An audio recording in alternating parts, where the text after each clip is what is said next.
No matter where you live, disasters can happen. Hurricanes and severe storms bring destructive winds and devastating floods.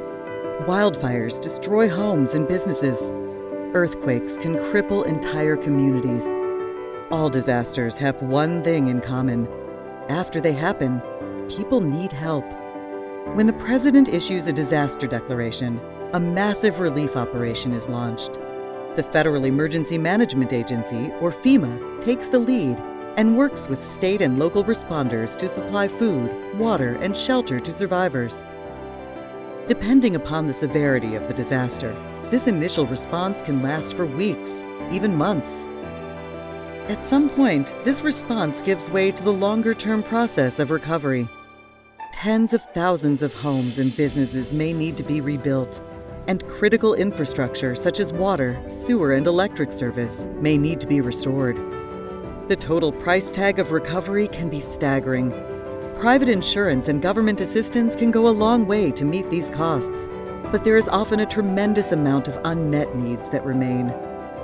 To support long-term recovery, Congress created a program called the Community Development Block Grant Disaster Recovery Program. After a disaster, Congress may provide millions, sometimes billions of dollars to this program and directs the Department of Housing and Urban Development to distribute the funds to places with the greatest needs.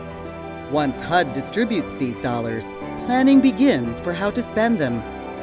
This phase of recovery requires the input of everybody: state and local governments, engineers, business leaders, and local citizens.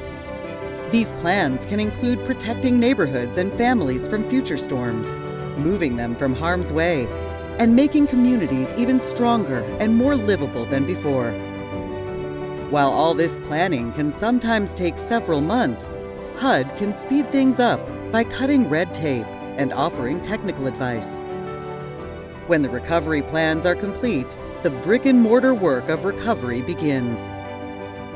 After a disaster, rebuilding entire communities won't happen overnight. The process can take months, sometimes years. But through it all, HUD remains committed to helping people and places recover, to restoring big cities and small towns alike back to thriving communities.